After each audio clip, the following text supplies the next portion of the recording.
Chapter 7 in your textbooks is about organizing and outlining your speech. Now, again, I don't know where you guys are with your speaking experience, but can you imagine that organizing a speech is no different than organizing any paper? And if you're in school, you're going to be writing a lot of papers. Organizing and outlining any major work, any big paper that you're going to have to do in class is no different than doing the speech. So what you're learning here actually is going to help you in all the other classes that you take. Any class that's going to require you to write a paper, guess what? An outline is a good sort of say idea to begin with. So that's what we're going to dedicate our class to. It's outlining your speeches and organizing. Because outline basically is just an organization. That's all it is. If you open with me on pages 98, 99, as the book opens up this topic, the authors begin with a very simple observation that organizing your life pretty much helps you do a better job. How many of you guys feel like you're organized in your life? You know, do you know what you're gonna have for lunch tomorrow? You know, do you know what you're gonna have for dinner tonight? Do you know what's happening on this week later on? You know, where do you have to be? At what time do you have to be there? What things you must bring with you to be there? Hopefully you're organized, because if you're not organized, you're gonna be in trouble. Let's put it this way, you're not gonna succeed in life if you don't plan ahead.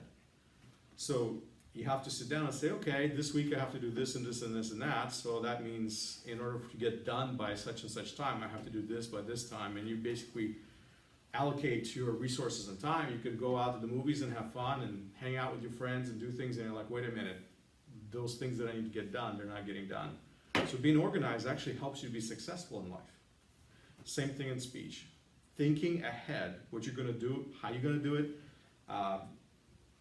basically allows you to create a successful speech, and it allows listeners on the other side to hear that organization. When you hear a well-organized speech, you know it is well-organized. You know that there's a structure to it, and you can follow the structure very easily. But if it's not well-organized, you don't even know where the speaker is going. It's very difficult to follow, because you have no idea where they're going to end up. So basically, when we're talking about outlines, we're talking about a pattern. You're creating a pattern of ideas. And there are many techniques out there to take your ideas, to take what it is that you want to say, and to organize it into a cohesive, recognizable, sometimes even easy to remember pattern.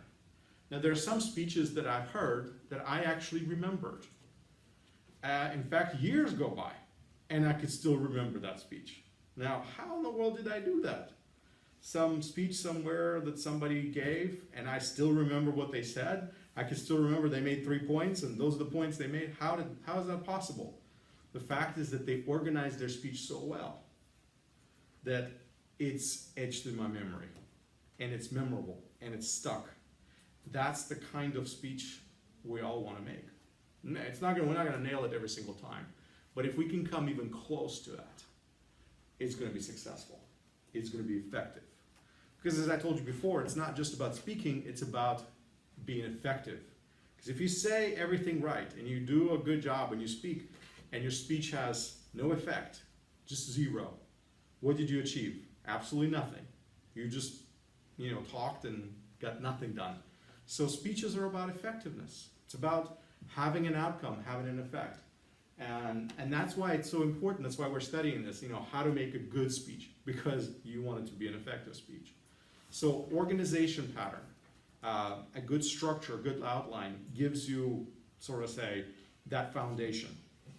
Now, you remember, I told you, I always compare, speeches to, a little fishy skeleton, right? Remember my little drawing, right? That's what I always tell you. You kind of got that little fish, and you got those bones. Those bones is what we're after. Because you know what the rest is if you see a skeleton. You know that there's meat on it. You know there's skin on it. and that's your speech. But those bones are your points in your outline, okay? If you have it organized, then people can almost predict where you're going to go next with your speech. Now, several observations from the beginning of the chapter that the authors make is that your listeners learn more from an organized speech. That's very true. If your speech is well organized, people will actually remember it. And if they remember it, they'll learn it. And that means that information they will retain. Now, if your speech is disorganized and you just jump from topic to topic, example to example, then it's hard to follow, they're going to forget it. Now, another point, an organized speech is easier to present. And it's not only easy for them to understand and remember it, it's easy for you to understand and remember it. If you have so many points and you know your points by heart, and your points are connected to each other in some sort of a logical sequence, then it's actually easy for you to stand and say, you know what, I don't need notes. I don't need outline. I'm just going to do it by memory because my speech is so well organized. I know it. I can follow it. I know where to go next. Because the moment I say my first point, I know what my next point is. When I say my next point, I know what my third point is, and so on and so forth. So an organized speech is easier for the presenter, easier for the listener, and basically organized speech makes you look credible too. Somebody who has a well-organized speech will be received well, will be thought of highly.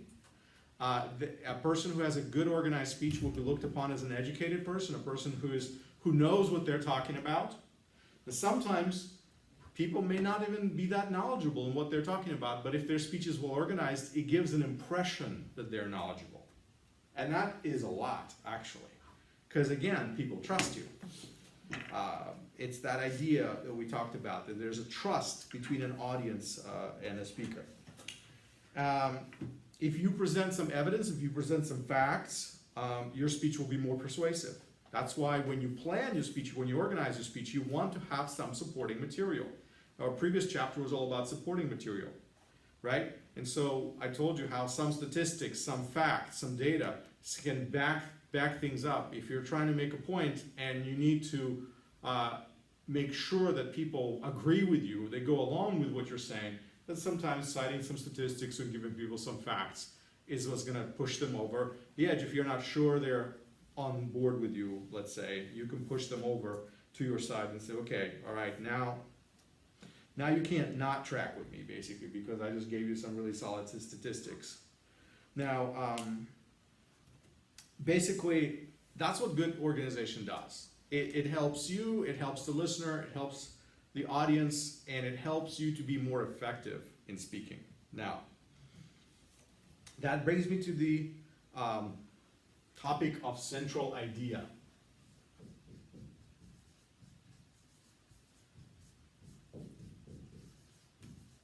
Okay, we talked about central idea.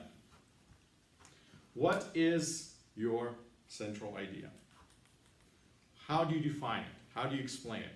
In your own words, guys. This is in your textbook. Central idea of a speech is? For my central idea is the kind of the top. You can do like the main idea.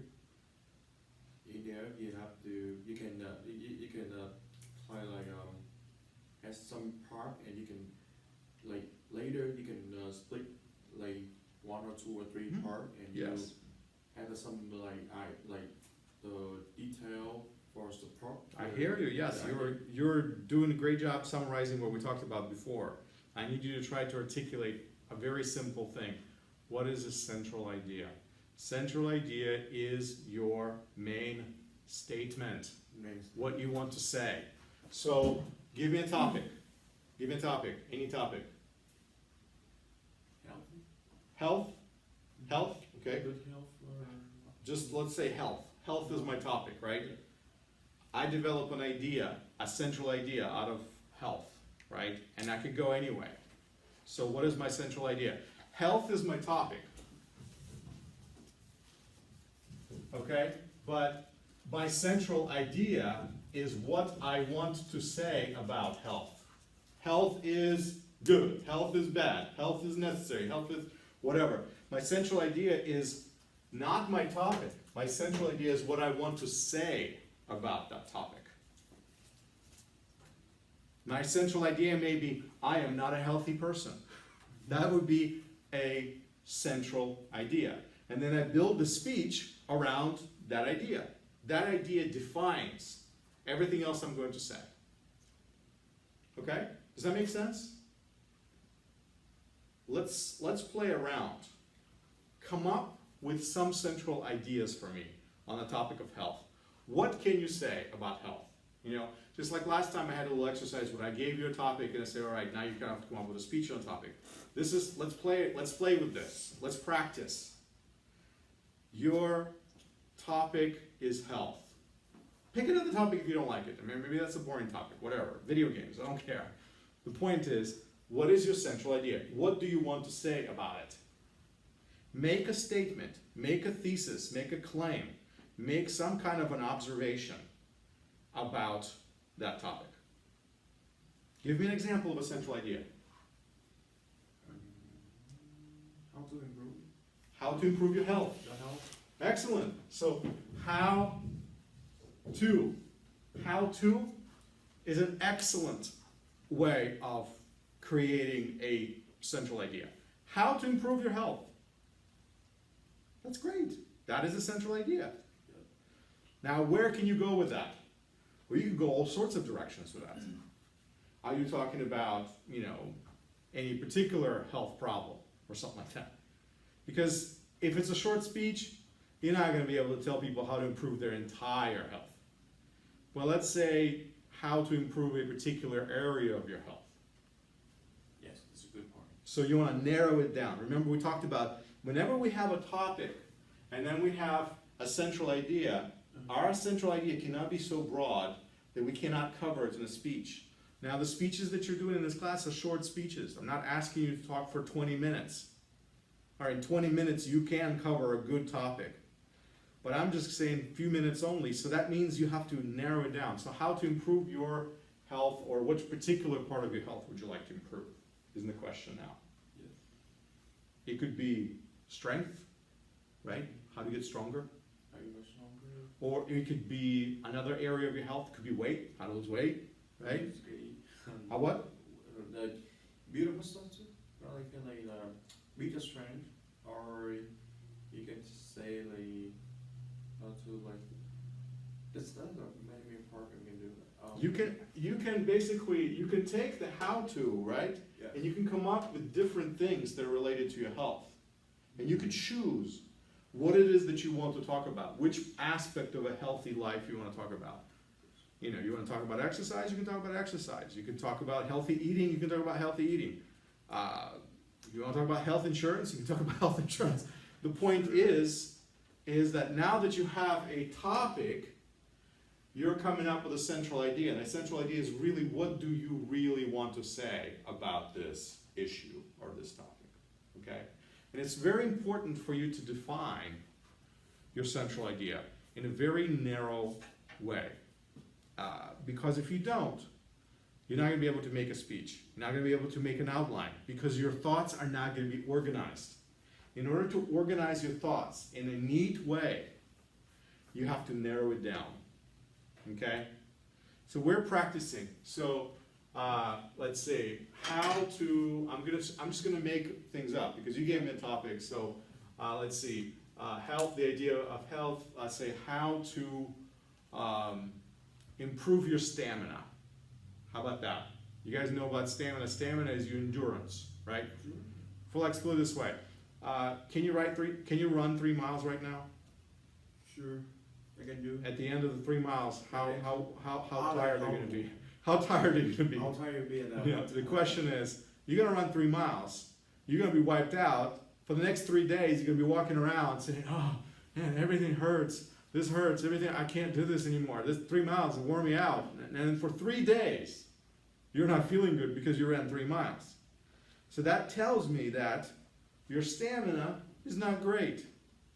But if you practice and you exercise and you run a little bit each day and you work your way up to 3 miles, let's say you start running and your goal is 1 mile. Then you start running, your goal is 2 miles. Then your goal is 3 miles.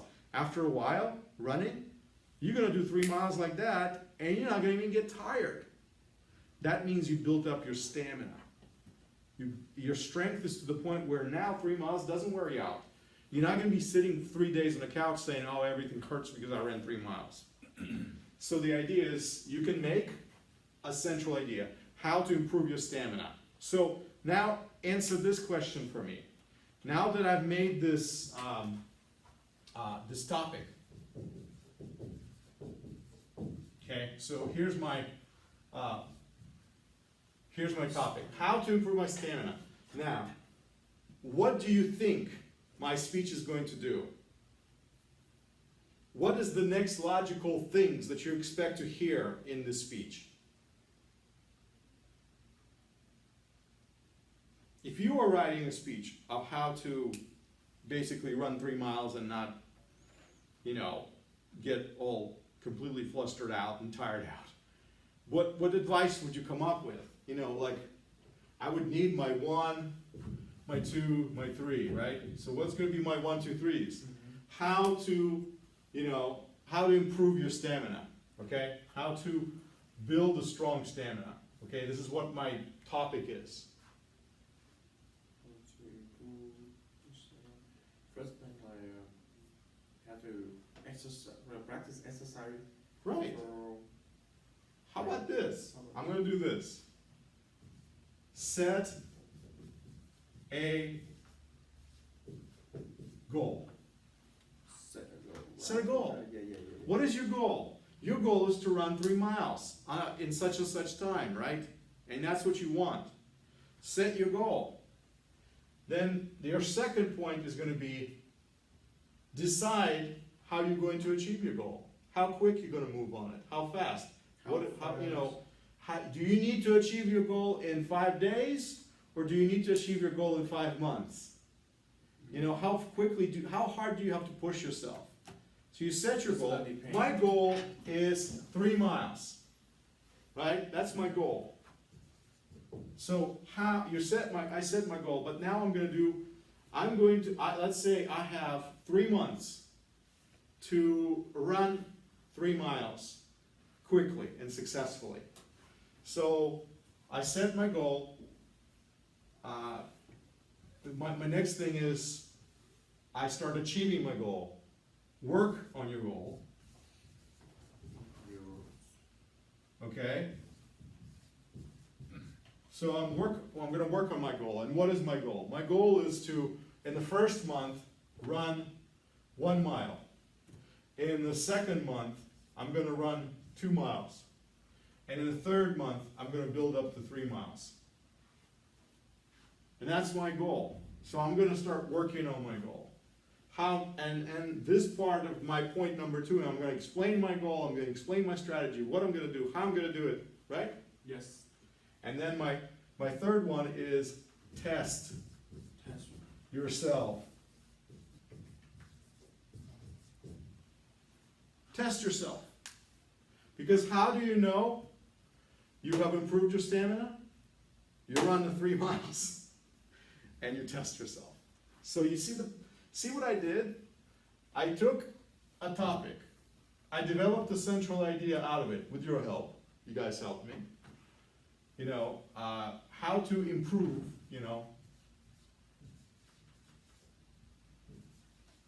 your stamina. My topic didn't fit here. Got too much going on here. And then I developed my 3 points that I want to make in my speech. Now, do these points make sense? Do they seem sequential to you? Do they seem logical? You see, if I heard somebody stand up and tell me, I'm going to tell you, my speech today is how to improve your stamina in running, 3 miles.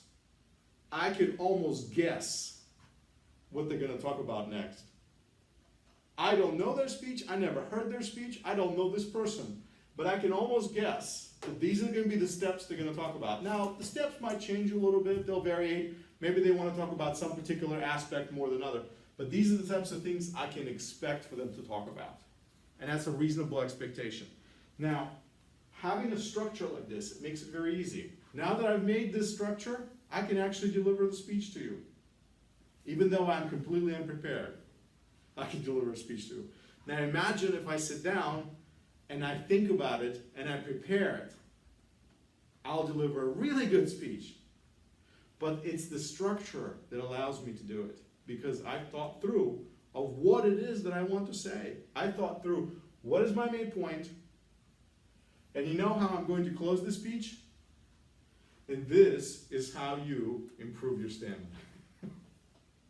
See what I'm saying? I'm going to take my central idea, and I'm going to close with my central idea again. Because my question was, how to improve your stamina? 1, 2, 3, I told you. And this is how you improve your stamina. See? It's clear, it's easy. Not one of you will walk away from my speech ever wondering, what did he talk about? What was it all about?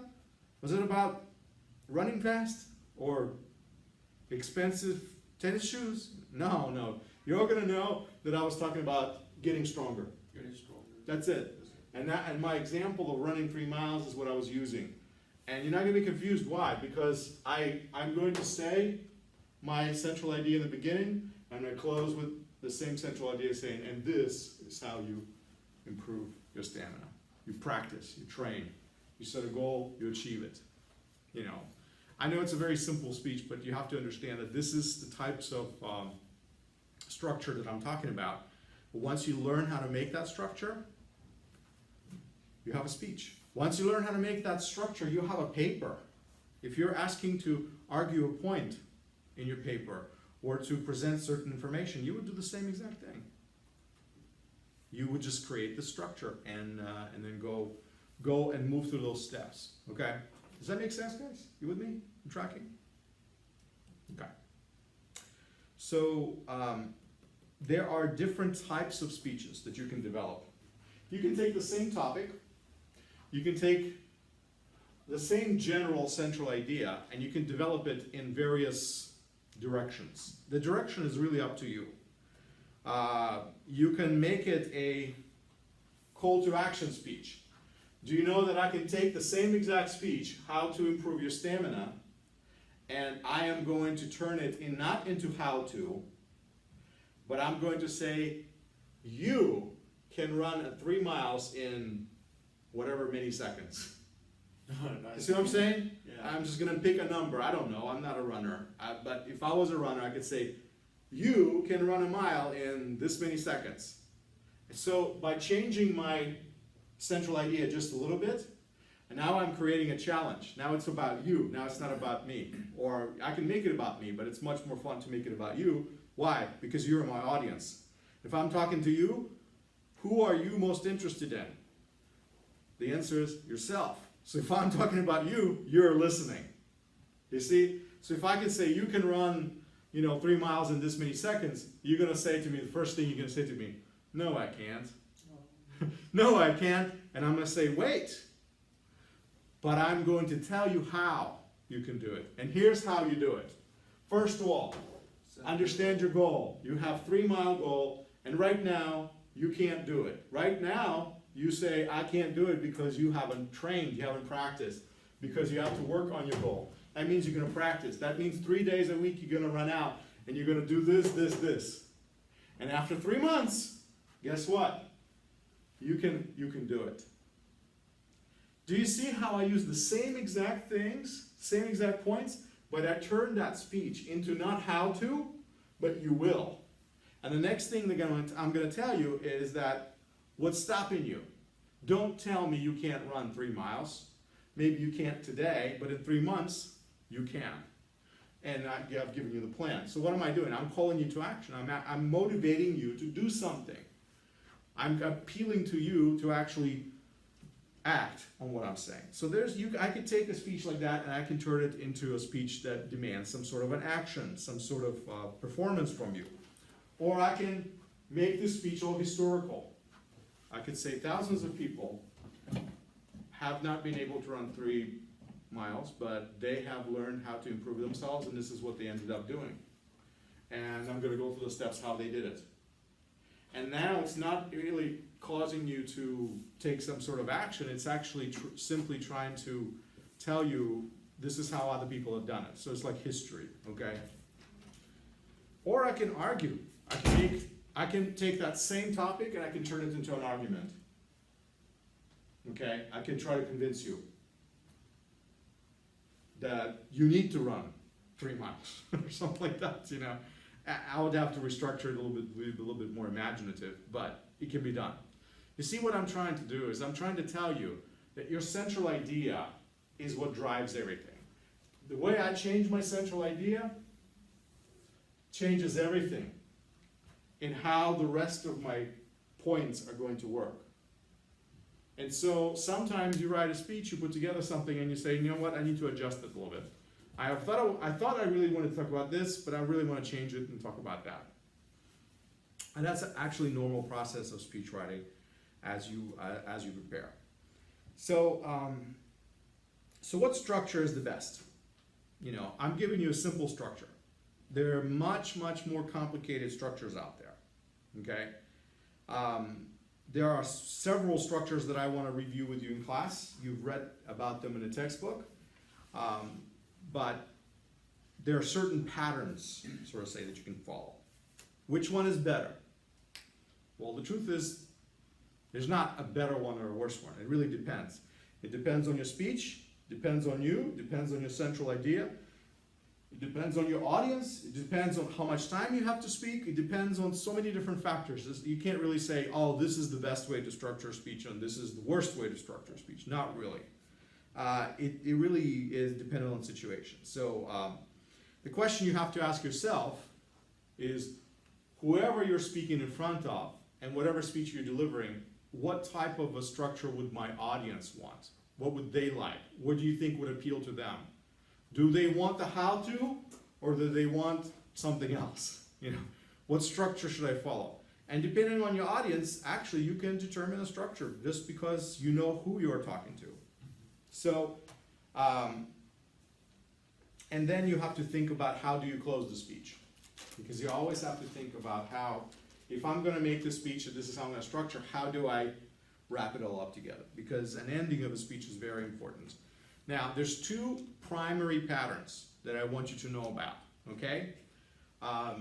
2 primary patterns of organizing your speech and structuring it, and that is an audience-centered pattern, okay, and a speech-centered pattern.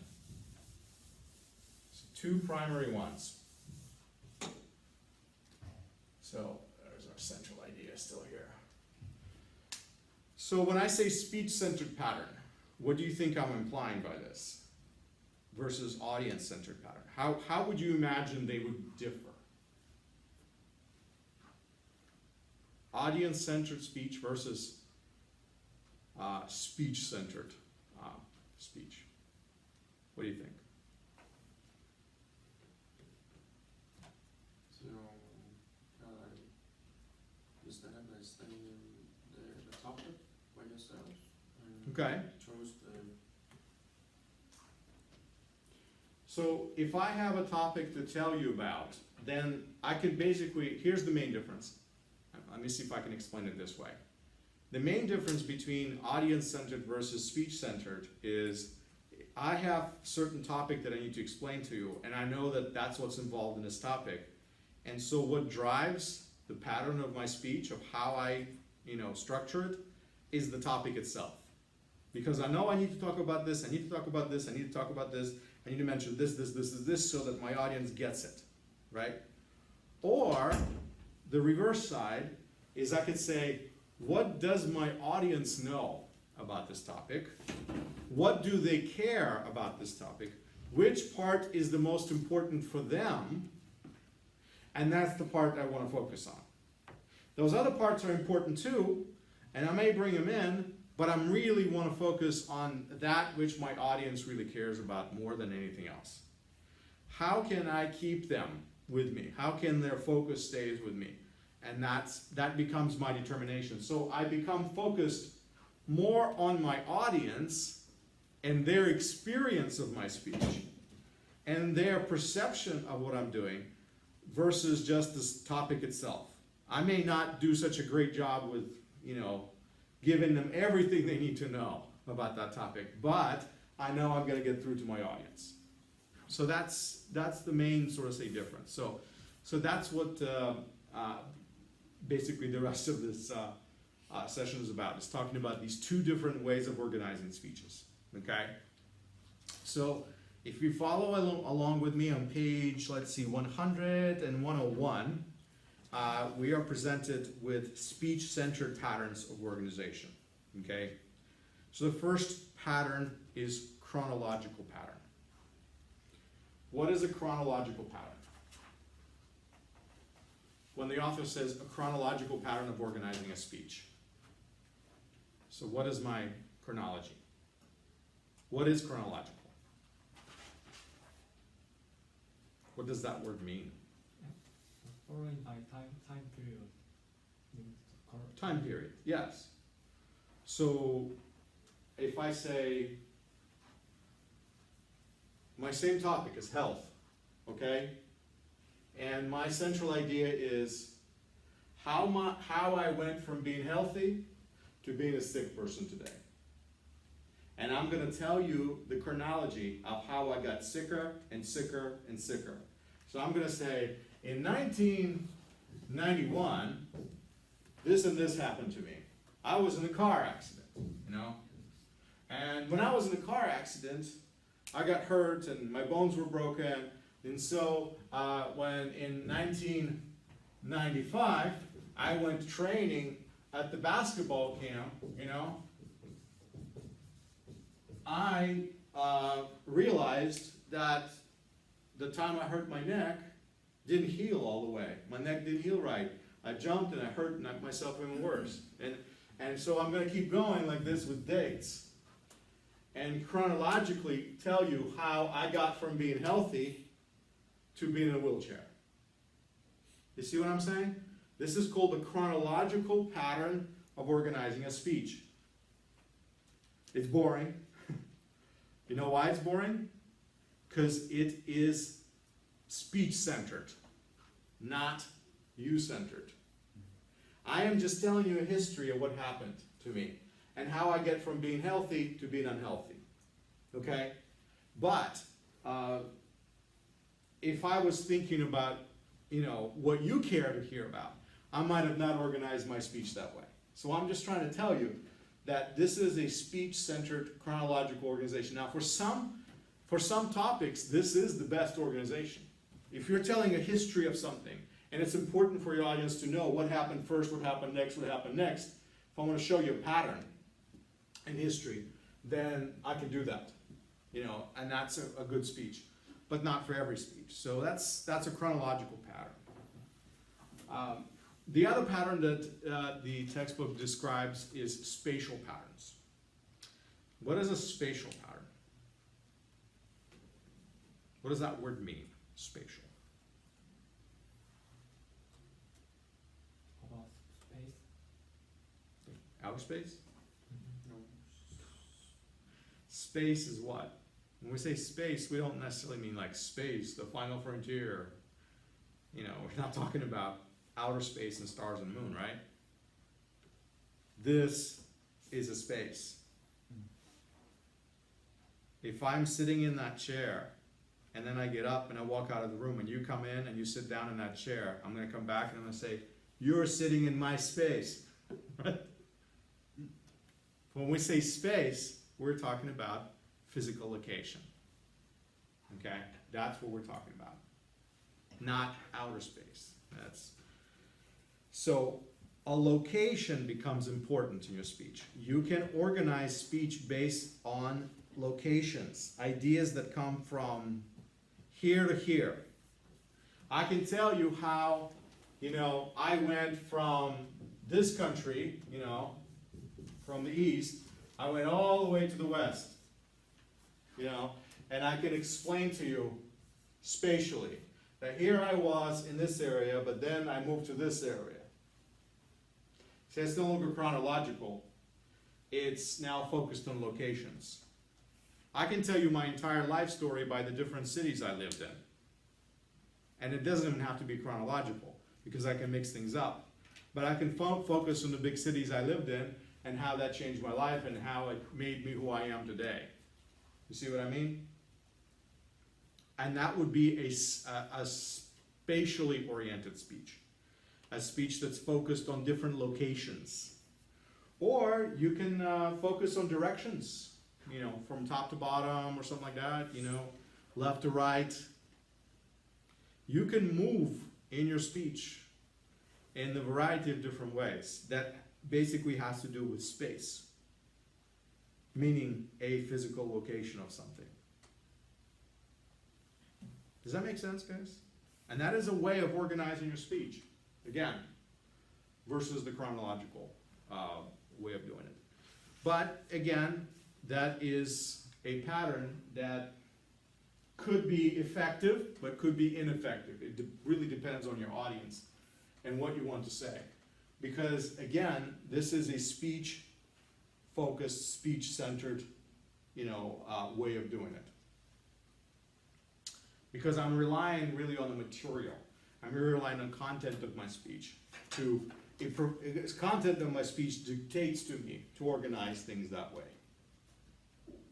I can organize my speech, everything that happened to me up until I came to America.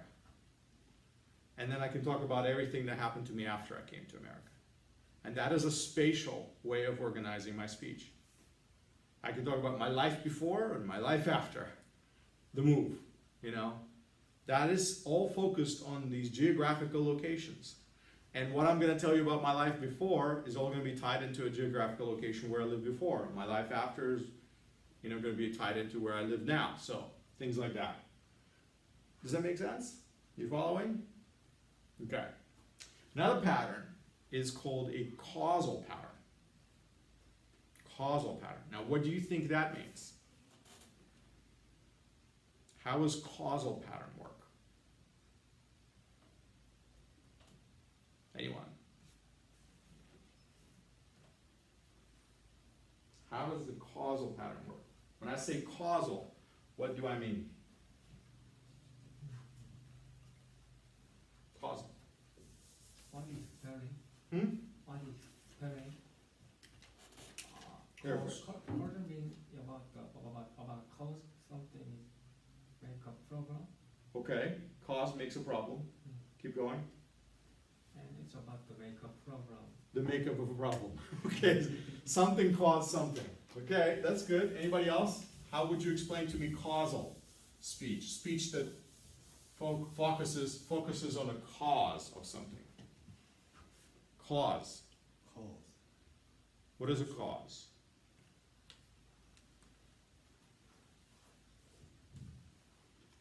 Let's see. These markers not writing.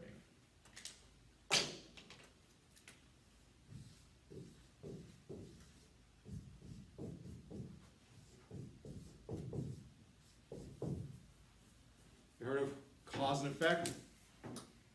Cause and effect. This happened, and because this happened, that happened.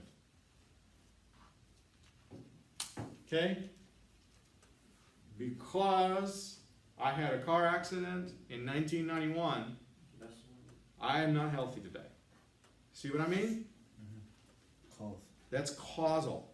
Something caused something else. A lot of times people make cause and effect speeches where they say this and this happened and then that is the reason why we have that. So like for example, you hear people talk all the time, they say, oh, the reason why we have a drug problem in America is because, and then they'll say whatever, all these immigrants from Mexico come and bring drugs, you know, and also whatever. They'll make a whatever case that they want to. Here's the problem. The problem is that cause and effect speeches are very, very difficult. Because whenever you say this is the cause and this is the effect, you have to consider all the possibilities. That maybe there are other causes that you are not talking about. So when you talk about, you know, drugs in America or something like that, you can't really just say, all right, this is why. That's who we need to blame. That doesn't work, because what about all these other factors, you know, that you haven't considered? So I generally steer people away from cause and effect speeches unless it's a very specific scientific type thing. This happened because I combined this and that. A lot of times people get all philosophical about why do we have so many school shootings? The reason why we have school shootings is because all these kids are playing crazy video games where they shoot each other up all the time. So then they come out and they want to shoot each other for real. People make that cause and effect speech not a very effective speech, by the way, because that doesn't explain it. Why? But it sounds good to somebody, so they say it. So cause and effect speeches are very, very hard. I would say stay away from them if you can, unless you have that very specific situation. Now, there are some topical patterns that are very, very common, where you basically organize things into categories, and you just run through a list of topics. So when you can talk about places, you can talk about things, you can talk about places I've been, right? And I'm going to list the places I've been based on North American continent, places I've been to in South American continent, places I've been to in here and there, and that's a topical pattern, or famous people I've met, One day I was going for exercise and I run into this guy, and another day I was getting a coffee and I run into this guy. That's a topic, and it's a topical organization. My topic is famous people I've met. And then I'll organize that in a variety of ways. So topical patterns are probably the easiest pattern to use. Most people who make speeches, who begin making speeches, use a topical pattern as the go-to. It's a simple pattern. It's not that hard to construct. So unlike cause and effect, that one I actually, say use it because it's a simple one. Okay, and so these are the techniques that are all speech-centered. So your content of your speech determines how you organize it. In the second part of the class, what I want to talk about is the audience-centered ways of organizing your speech, where it's not what you have to say. It's the people that you're talking to that are helping you come up with a way to structure your speech. They're giving you the idea of how to put your bones on the spine, basically. That's what we're talking about.